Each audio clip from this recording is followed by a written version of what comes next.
आज बात करेंगे बॉलीवुड की जानी मानी अभिनेत्री कंगना रनावत की। कंगना की नई फिल्म थलाइवी अप्रैल में आने वाली है, लेकिन इन सब के बीच में एक बड़ा सवाल ये है कि क्या उनकी एक पार्टी की तरफ झुकाव आने वाले दिनों में उनकी फिल्म के लिए मुसीबत पैदा कर सकता है। आज इसके बारे में बात करेंगे और पता लगाएंगे कि क्या कंगना की फिल्म को शिवसेना की तरफ से कोई दिक्कत हो सकती है या फिर एक कलाकार और एक पार्टी की विचारधारा की तरफ झुकना, दोनों अलग अलग बातें हैं। जी, हम बात कर रहे हैं कंगना रनावत की। कंगना की इसी महीने अप्रैल 23 को रिलीज़ होगी, जिसका नाम है थलाइवी। थलाइवी फिल्म है तमिलनाडु की पूर्व मुख्यमंत्री स्वर्गीय जयललिता के जीवन के ऊपर कि कैसे उन्होंने एक अभिनेत्री से और तमिलनाडु जैसे बड़े प्रदेश के मुख्यमंत्री तक का सफ़र तय किया।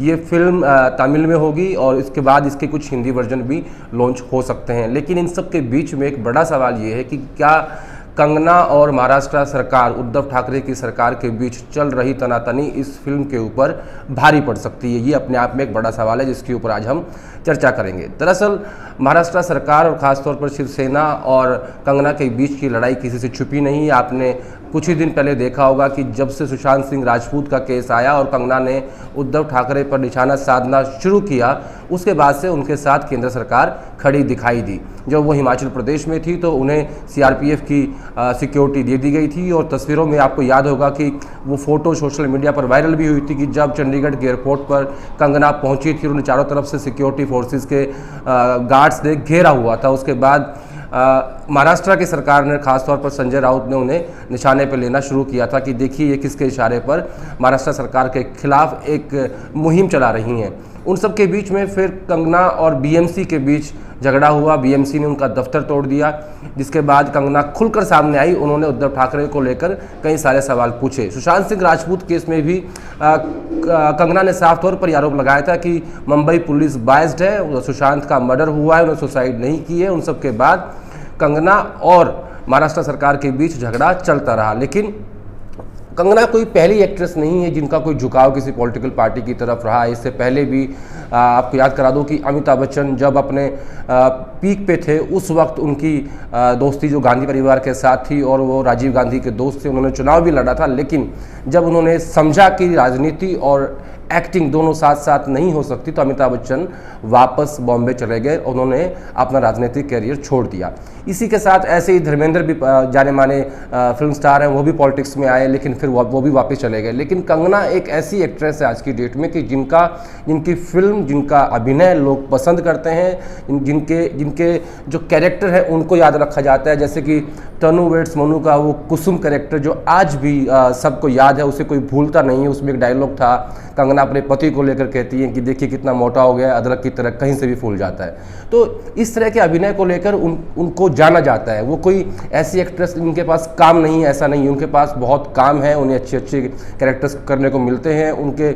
वो कई सारे बड़े अभिनेताओं के ऊपर, खासतौर पर करण जौहर के ऊपर वो कटाक्ष करती रही हैं कि ये सिर्फ बड़े परिवारों के बच्चों को ही अपनी फिल्मों में लॉन्च करते हैं, नेपोटिज्म करते हैं।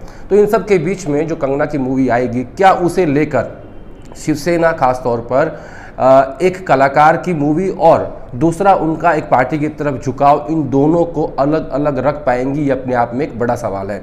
जैसे मैंने जिक्र किया था कि कंगना के पास बहुत काम है, उनके पास बहुत सारी मूवीज़ होती हैं। ये जो फिल्म है ये अपने आप में एक महत्वपूर्ण फिल्म है क्योंकि वो जयललिता की ज़िंदगी पर आधारित फिल्म है, तो जाहिर तौर पर इसके ऊपर कंट्रोवर्सी भी हो सकती है। लेकिन एक अभिनेत्री से लेकर और तमिलनाडु की मुख्यमंत्री का सफ़र जो तय किया जयललिता ने, उसके ऊपर ये फिल्म कंगना बना रही हैं।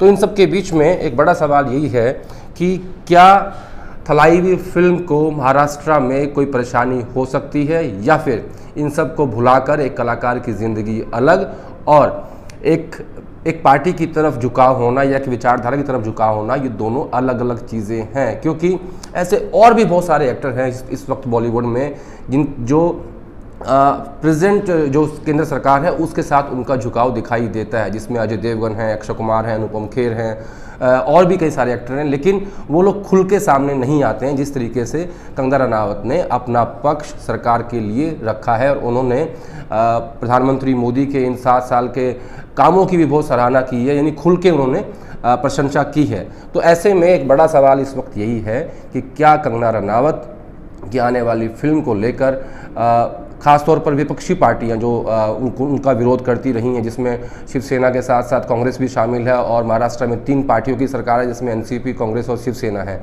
तो कंगना रनावत की अभी तक की जो बेहतरीन फिल्में रही हैं उनमें सबसे पहले फैशन, उसके बाद लाइफ इन ए मेट्रो, फिर तनु वेड्स मनु, फिर तनु वेड्स मनु रिटर्न, क्वीन और अभी मणिकर्णिका उनकी फिल्म आई थी। और उन सब के बीच में तमिलनाडु की पूर्व मुख्यमंत्री जयललिता के जीवन पर थलाइवी उनकी फिल्म जो आने वाली है वो अपने आप में महत्वपूर्ण फिल्म है। तो इन सब के बीच में सिर्फ एक ही सवाल, क्या विपक्ष की पार्टियां कंगना का एक पार्टी की तरफ, खासतौर पर बीजेपी की तरफ झुकाव होने के कारण उनकी फिल्म को कहीं रिलीज़ होने में दिक्कत कर सकती हैं, या फिर एक कलाकार की जो अभिनय है उसको अलग रखा जाएगा और उनकी जो विचारधारा है उसको अलग रखा जाएगा? ये अपने आप में एक बड़ा सवाल है। इसका जवाब आपको 23 अप्रैल को मिलने वाला है जब ये फिल्म रिलीज़ होगी।